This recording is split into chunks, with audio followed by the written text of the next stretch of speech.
सभी भगवत प्रेमियों को हमारी राधे राधे। मानव जीवन का सर्वोत्कृष्ट फल सत्संग श्री भक्तमाल कथा के माध्यम से हमें मिलने जा रहा है। श्री भक्तमाल कथा के प्रधान श्रोता हमारे श्री प्रिया प्रीतम जी हैं। उनके श्री चरणों में प्रणाम करते हुए आइए आज के भक्त चरित्र का श्रवण करें। सख्य भक्त अर्जुन। एष नारायणः कृष्णः फागुनश्च नरः स्मृतः। नारायणो नरस्यैव सत्यम एवं द्विधा कृतम। साक्षात श्री हरि ही भक्तों पर कृपा करने के लिए, जगत के कल्याण के लिए और संसार में धर्म की स्थापना के लिए नाना अवतरण धारण करते हैं। नर नारायण इन दो रूपों में बद्रिकाश्रम में तप करते हैं। लोक मंगल के लिए श्री कृष्णचंद्र और अर्जुन के रूप में वे ही द्वापर के अंत में पृथ्वी पर अवतीर्ण हुए। अर्जुन पांडवों में मझले भाई थे, अर्थात युधिष्ठिर और भीमसेन से अर्जुन छोटे थे और नकुल और सहदेव से बड़े। श्री कृष्णचंद्र के समान ही उनका वर्ण नवजलधर श्याम था। वे कमल नेत्र एवं आजानुबाहु थे। भगवान व्यास ने तथा भीष्म पिता ने अनेक बार महाभारत में कहा है कि वीरता, स्फूर्ति, ओज, तेज, शस्त्र संचालन की कुशलता और अस्त्र ज्ञान में अर्जुन के समान दूसरा कोई नहीं है। सभी पांडव धर्मात्मा, उदार, विनयी, ब्राह्मणों के भक्त और भगवान को परम प्रिय थे। किंतु अर्जुन तो श्री कृष्णचंद्र से अभिन्न उन श्याम सुंदर के समवयस्क सखा और उनके प्राण ही थे। दृढ़ प्रतिज्ञा के लिए अर्जुन की बड़ी ख्याति है। पूर्व जन्म के कई शाप वरदानों के कारण पांचाल राजकुमारी द्रौपदी का विवाह पांचों पांडवों से हुआ। संसार में कलह की मूल तीन ही वस्तु हैं, स्त्री, धन और पृथ्वी। इन तीनों में भी स्त्री के लिए जितना रक्तपात हुआ है उतना और किसी के लिए नहीं हुआ। एक स्त्री के कारण भाइयों में परस्पर वैमनस्य न हो, इसलिए देवर्षि नारद जी की आज्ञा से पांडवों ने नियम बनाया कि प्रत्येक भाई 2 महीने 12 दिन के क्रम से द्रौपदी के पास रहे। यदि एक भाई एकांत में द्रौपदी के पास हो और दूसरा वहां उसे देख ले तो वह 12 वर्ष का निर्वासन स्वीकार करे। एक बार रात्रि के समय चोरों ने एक ब्राह्मण की गाय चुरा ली। वह पुकारता हुआ राजमहल के पास आया। वह कह रहा था, जो राजा प्रजा से उसकी आय का छठा भाग लेकर भी रक्षा नहीं करता वह पापी है। अर्जुन ब्राह्मणों को आश्वासन देकर शस्त्र लेने भीतर गए, जहाँ उनके धनुष आदि थे। वहाँ युधिष्ठिर द्रौपदी के साथ एकांत में स्थित थे। एक और ब्राह्मण के गोधन की रक्षा का प्रश्न था और दूसरी ओर निर्वासन का भय। अर्जुन ने निश्चय किया, चाहे कुछ हो मैं शरणागत की रक्षा से पीछे नहीं हटूंगा। भीतर जाकर वे शस्त्र ले आए और लुटेरों का पीछा करके उन्हें दंड दिया। गोएं छुड़ाकर ब्राह्मण को दे दी। अब वे धनंजय निर्वासन स्वीकार करने के लिए उद्यत हुए। युधिष्ठिर जी ने बहुत समझाया, बड़े भाई के पास एकांत में छोटे भाई का पहुंच जाना कोई बड़ा दोष नहीं है। द्रौपदी के साथ साधारण बातचीत ही तो हो रही थी। ब्राह्मण की गाय बचाना राजधर्म था, अतः वह तो राजा का ही कार्य हुआ। परंतु अर्जुन इन सब प्रयत्नों से विचलित नहीं हुए। उन्होंने कहा, महाराज, मैंने आपसे ही सुना है कि धर्म पालन में बहानेबाजी नहीं करनी चाहिए। मैं सत्य को नहीं छोड़ूंगा। नियम बनाकर उसका पालन न करना तो असत्य है। इस प्रकार बड़े भाई के वचनों का लाभ लेकर अर्जुन विचलित नहीं हुए। उन्होंने स्वेच्छा से निर्वासन स्वीकार किया। व्यास जी की आज्ञा से अर्जुन तपस्या करके शस्त्र प्राप्त करने गए। अपने तप तथा पराक्रम से उन्होंने भगवान शंकर को प्रसन्न करके पाशुपतास्त्र प्राप्त किया। दूसरे लोकपाल ने भी प्रसन्न होकर अपने अपने दिव्यास्त्र उन्हें दिए। इसी समय देवराज इंद्र का सारथी मातली रथ लेकर उन्हें बुलाने आया। उस पर बैठकर वे स्वर्ग गए और देवताओं के द्रोही असुरों को उन्होंने पराजित किया। वहीं चित्रसेन गंधर्व से उन्होंने नृत्य, गान, वाद्य की कला सीखी। एक दिन अर्जुन इंद्र के साथ उनके सिंहासन पर बैठे थे। देवराज ने देखा कि पार्थ की दृष्टि देवसभा में नाचती हुई उर्वशी अप्सरा पर लगी है। इंद्र ने समझा कि अर्जुन उस अप्सरा पर आसक्त हैं। पराक्रमी धनंजय को प्रसन्न करने के लिए उन्होंने एकांत में चित्रसेन गंधर्व के द्वारा उर्वशी को रात्रि में अर्जुन के पास जाने का आदेश दिया। उर्वशी अर्जुन के भव्य रूप एवं महान पराक्रम पर पहले से ही मोहित थी। इंद्र का संदेश पाकर वह बहुत प्रसन्न हुई। उसी दिन चांदनी रात में वस्त्राभरण से अपने को भली भांति सजाकर वह अर्जुन के पास पहुंची। अर्जुन ने उसका आदर से स्वागत किया। जो उर्वशी बड़े बड़े तपस्वी ऋषियों को खूब सरलता से विचलित करने में समर्थ हुई थी, भगवान नारायण की दी हुई जो स्वर्ग की सर्वश्रेष्ठ सुंदरी थी, एकांत में वह रात्रि के समय अर्जुन के पास गई थी। उसने इंद्र का संदेश कहकर अपनी वासना प्रकट की। अर्जुन के मन में इससे तनिक भी विकार नहीं आया। उन्होंने कहा, माता, आप हमारे पुरु वंश के पूर्वज महाराज पुरुरवा की पत्नी रही हैं। आपसे ही हमारा वंश चला है। भरत कुल की जननी समझकर ही देवसभा में मैं आपको देख रहा था और मैंने मन ही मन आपको प्रणाम किया था। देवराज को समझने में भूल हुई। मैं तो आपके पुत्र के समान हूँ, मुझे क्षमा करें। उर्वशी काम मोहिता थी। उसने बहुत समझाया कि स्वर्ग की अप्सराएं किसी की पत्नी नहीं होती। उनका उपभोग करने का सभी स्वर्ग आए लोगों का अधिकार है। परंतु अर्जुन का मन अविचल था। उन्होंने कहा, देवी, मैं जो कहता हूँ उसे आप सब दिशाएं और सब देवता सुन लें। जैसे मेरे लिए माता कुंती और माद्री पूज्य हैं, जैसे सची मेरी माता हैं, वैसे ही मेरे वंश की जननी आप भी मेरी माता हैं। मैं आपके चरणों में प्रणाम करता हूँ। रुष्ट होकर उर्वशी ने 1 वर्ष तक नपुंसक रहने का शाप दे दिया। अर्जुन के इस त्याग का कुछ ठिकाना नहीं। स्वभाव में दूसरों के सामने बड़ी ऊंची बातें करना तो सभी जानते हैं, किंतु एकांत में युवती स्त्री प्रार्थना करे और उसे माँ कहकर वहाँ से अछूता निकल जाए, ऐसे तो विरले ही होते हैं। अर्जुन का यह इंद्र संयम तो इससे भी महान है। उन्होंने उस उर्वशी को एकांत में रोती गिड़गिड़ाती लौटा दिया, जिसके कटाक्ष मात्र से बड़े बड़े तपस्वी क्षण भर में विचलित हो जाते हैं। श्री कृष्ण चंद्र क्यों अर्जुन को इतना चाहते थे? क्यों उनके प्राण धनंजय में ही बसते थे? यह बात जो समझ जाए उसे श्री कृष्ण का प्रेम प्राप्त करना सरल हो जाता है। प्रेम स्वरूप भक्त वत्सल श्याम सुंदर को जो जैसा जितना चाहता है उसे वे भी उसी प्रकार चाहते हैं। उन पूर्ण काम को बल ऐश्वर्य धन या बुद्धि की चतुरता से कोई नहीं रिझा सकता। अर्जुन में लोकोत्तर शूरता थी। वे आडंबरहीन इंद्रिय विजयी थे और सबसे अधिक यह कि सब होते हुए अत्यंत विनयी थे। उनके प्राण श्री कृष्ण में ही बसते थे। युधिष्ठिर के राजसूय यज्ञ का पूरा भार श्री कृष्ण चंद्र पर ही था। श्याम ने ही अपने परम भक्त धर्मराज के लिए समस्त राजाओं को जीतने के लिए पांडवों को भेजा। उन मधुसूदन की कृपा से ही भीमसेन जरासंध को मार सके। इतने पर भी अपने मित्र अर्जुन को प्रसन्न करने के लिए युधिष्ठिर को 14 सहस्त्र हाथी भगवान ने भेंट स्वरूप दिए। जिस समय महाभारत के युद्ध में अपनी ओर सम्मिलित होने का निमंत्रण देने दुर्योधन श्रीद्वार केश के भवन में गए, उस समय श्री कृष्ण चंद्र सो रहे थे। दुर्योधन उनके सिरहाने एक आसन पर बैठ गए।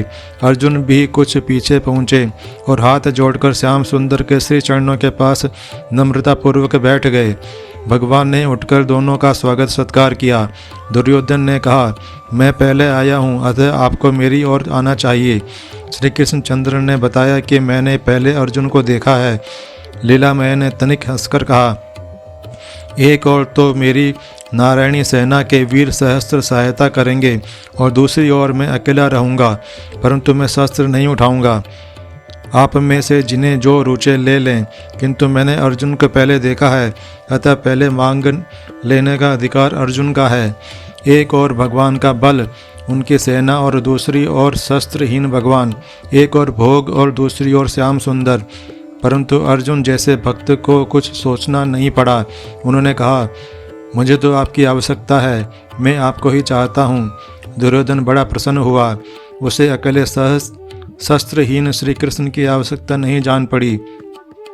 भोग की इच्छा करने वाले विषयी लोग इसी प्रकार विषय ही चाहते हैं।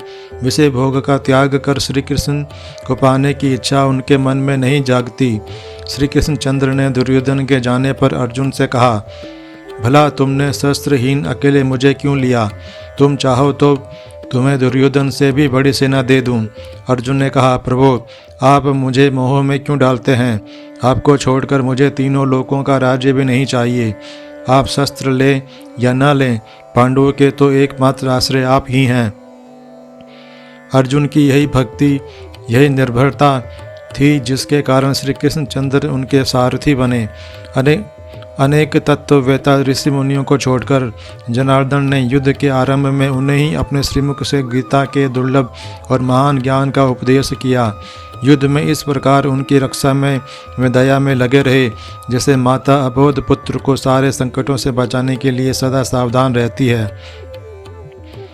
युद्ध में जब द्रोणाचार्य के चक्रव्यूह में फंसकर कुमार अभिमन्यु ने वीर गति प्राप्त कर ली, तब अर्जुन ने अभिमन्यु की मृत्यु का मुख्य कारण जयद्रथ को जानकर प्रतिज्ञा की, यदि जयद्रथ मेरी, धर्मराज युधिष्ठिर की या श्री कृष्णचंद्र की शरण न आ गया तो कल सूर्यास्त से पूर्व उसे मार डालूंगा। यदि ऐसा न करूं तो मुझे वीर तथा पुण्यात्माओं को प्राप्त होने वाले लोक न मिले। पिता माता का वध करने वाले, गुरु स्त्रीगामी, चुगलखोर, साधु निंदा और पर निंदा करने वाले, धरोहर हड़प जाने वाले, विश्वासघाती, भुक्त पूर्वा स्त्री को स्वीकार करने वाले, ब्रह्म हत्यारे, गो घाती आदि की जो गति होती है वह मुझे मिले, यदि मैं कल जयद्रथ को न मार दूं। वेदाध्ययन करने वाले तथा पवित्र पुरुषों का अपमान करने वाले, वृद्ध, साधु एवं गुरु का तिरस्कार करने वाले, ब्राह्मण, गो तथा अग्नि को पैर से छूने वाले, जल में थूकने तथा मलमूत्र त्यागने वाले, नंगे नहाने वाले, अतिथि को निराश लौटाने वाले, घूसखोर, झूठ बोलने वाले, ठग, दंभी, दूसरों को मिथ्या दोष देने वाले, स्त्री पुत्र एवं आश्रित को न देकर अकेले ही मिठाई खाने वाले, अपने हितकारी, आश्रित तथा साधु का पालन न करने वाले, उपकारी की निंदा करने वाले, निर्दयी, शराबी, मर्यादा तोड़ने वाले, कृतज्ञ, अपने भरण पोषण कर्ता के निंदक, गोद में भोजन रखकर बाएं हाथ से खाने वाले, धर्म त्यागी, उषा काल में सोने वाले, जाड़े के भय से स्नान न करने वाले, युद्ध छोड़कर भागने वाले क्षत्रिय, वेद पाठ रहित तथा एक कुएं वाले ग्राम में 6 मास से अधिक रहने वाले, शास्त्र निंदक, दिन में स्त्री संग करने वाले, दिन में सोने वाले, घर में आग लगाने वाले, विष देने वाले, अग्नि तथा अतिथि की सेवा से विमुख, गो के जल पीने से रोकने वाले, रजस्वला से रति करने वाले, कन्या बेचने वाले तथा दान देने की प्रतिज्ञा करके लोभवश न देने वाले, जिन नरकों में जाते हैं वे ही मुझे मिले, यदि मैं कल जयद्रथ को न मारूं। यदि कल सूर्यास्त तक मैं जयद्रथ को न मार सका तो चिता बनाकर उसमें जल जाऊंगा। भक्त के प्राण की चिंता भगवान को ही होती है। अर्जुन ने तो श्री कृष्णचंद्र से कह दिया, आपकी कृपा से मुझे किसी की चिंता नहीं, मैं सबको जीत लूँगा। बात सच है। अर्जुन ने अपने रथ की, अपने जीवन की बागडोर जब मधुसूदन के हाथों में दे दी तब वह क्यों चिंता करे। दूसरे दिन घोर संग्राम हुआ। श्री कृष्णचंद्र को अर्जुन की प्रतिज्ञा की रक्षा के लिए सारी व्यवस्था करनी पड़ी। सायंकाल श्री हरि ने सूर्य को ढककर अंधकार कर दिया। सूर्यास्त हुआ। समझकर अर्जुन चिता में प्रवेश करने को उद्यत हुए। सभी कौरव पक्ष के महारथी उन्हें इस दशा में देखने आ गए। उन्हीं में जयद्रथ भी आ गया। भगवान ने कहा, अर्जुन शीघ्रता करो, जयद्रथ का मस्तक काट लो, पर वह भूमि पर न गिरे, सावधान। भगवान ने अंधकार दूर कर दिया। सूर्य अस्ताचल जाते दिखाई पड़े। जयद्रथ के रक्षक चकरा गए। अर्जुन ने उसका सिर काट लिया। श्री कृष्ण ने बताया, जयद्रथ के पिता ने तप करके शंकर जी से वरदान पाया कि जो जयद्रथ का सिर भूमि पर गिराएगा उसके सिर के 100 टुकड़े हो जाएंगे। केशव के आदेश से अर्जुन ने जयद्रथ का सिर बाण से ऊपर ही ऊपर उड़ाकर जहाँ उसके पिता संध्या के समय सूर्योपस्थान कर रहे थे वहाँ पहुँचाकर उनकी अंजलि में गिरा दिया। झिझक उठने से पिता के द्वारा ही सिर भूमि पर गिरा, फलतः उनके सिर के 100 टुकड़े हो गए। इंद्र ने कर्ण को एक अमोघ शक्ति दी थी। एक ही बार उस शक्ति का कर्ण प्रयोग कर सकते थे। नित्य रात्रि को वे संकल्प करते थे एक दूसरे दिन अर्जुन पर उसका प्रयोग करने के लिए, किंतु श्री कृष्णचंद्र उन्हें सम्मोहित कर देते थे। वे शक्ति का प्रयोग करना भूल जाते थे। भगवान ने भीम के पुत्र घटोत्कच को रात्रि युद्ध के लिए भेजा। उसने राक्षसी माया से कौरव सेना में त्राही त्राही मचा दी। दुर्योधन आदि ने कर्ण को विवश किया। यह राक्षस अभी सबको मार देगा। यह जब दिखता ही नहीं तब इसके साथ युद्ध कैसे हो? इसे चाहे जैसे भी हो मारो। अंत में कर्ण ने वह शक्ति घटोत्कच पर छोड़ी। वह राक्षस मर गया। घटोत्कच की मृत्यु से जब पांडव दुखी हो रहे थे तब श्री कृष्णचंद्र को प्रसन्न होते देख अर्जुन ने कारण पूछा। भगवान ने बताया, कर्ण ने तुम्हारे लिए ही शक्ति रख छोड़ी थी। शक्ति न रहने से अब वह मृत सा ही है। घटोत्कच ब्राह्मणों का द्वेषी, यज्ञद्रोही, पापी और धर्म का लोप करने वाला था। उसे तो मैं स्वयं मार डालता, किंतु तुम लोगों को बुरा लगेगा इसलिए अब तक छोड़ दिया था। कर्ण के युद्ध में अर्जुन ने अपने सखा से पूछा, यदि कर्ण मुझे मार डाले तो आप क्या करेंगे? भगवान ने कहा, चाहे सूर्य भूमि पर गिर पड़े, समुद्र सूख जाए, अग्नि शीतल बन जाए, पर ऐसा कभी नहीं होगा। यदि किसी प्रकार कर्ण तुम्हें मार दे तो संसार में प्रलय हो जाएगी। मैं अपने हाथों से ही कर्ण और शल्य को मसल डालूंगा। भगवान ने तो बहुत पहले घोषणा की थी, जो पांडवों के मित्र हैं वे मेरे मित्र हैं, और जो पांडवों के शत्रु हैं वे मेरे शत्रु हैं। उन भगवत वत्सल के लिए भक्त सदा से अपने हैं। जो भक्तों से द्रोह करते हैं श्री कृष्ण सदा ही उनके विपक्षी हैं। कर्ण ने अनेक प्रयत्न किए। उसने सर्प मुख बाण छोड़ा, दिशाओं में अग्नि लग गई, दिन में ही तारे टूटने लगे। खांडवदाह के समय बचकर निकला हुआ अर्जुन का शत्रु अश्वसेन नामक नाग भी अपना बदला लेने उसी बाण की नोक पर बढ़ चढ़ बैठा। बाण अर्जुन तक आए इससे पहले ही भगवान ने रथ को अपने चरणों से दबाकर पृथ्वी में धंसा दिया। बाण केवल अर्जुन के मुकुट में लगा, जिससे मुकुट भूमि पर जलता हुआ गिर पड़ा। महाभारत के युद्ध में इस प्रकार अनेक अवसर आए। अनेक बार अर्जुन की बुद्धि तथा शक्ति कुंठित हुई, किंतु धर्मात्मा धैर्यशाली अर्जुन ने कभी धर्म नहीं छोड़ा। उनके पास एक ही बाण से प्रलय कर देने वाला पाशुपतास्त्र था, परंतु प्राण संकट में होने पर भी उसको काम में लेने की उन्होंने इच्छा नहीं की। इसी प्रकार श्री कृष्ण के चरणों में उनका विश्वास एक पल को भी शिथिल नहीं हुआ। इसी प्रेम और विश्वास ने भगवान को बांध लिया था। भगवान उनका रथ हाँकते, घोड़े धोते और आपत्ति में सब प्रकार उनकी रक्षा करते। श्री कृष्ण के प्रताप से ही पांडव महाभारत के युद्ध में विजयी हुए। विजय हो जाने पर अंतिम दिन छावनी पर आकर भगवान ने अर्जुन के रथ से पहले उतरने को कहा। आज यह नई बात थी, पर अर्जुन ने आज्ञा पालन किया।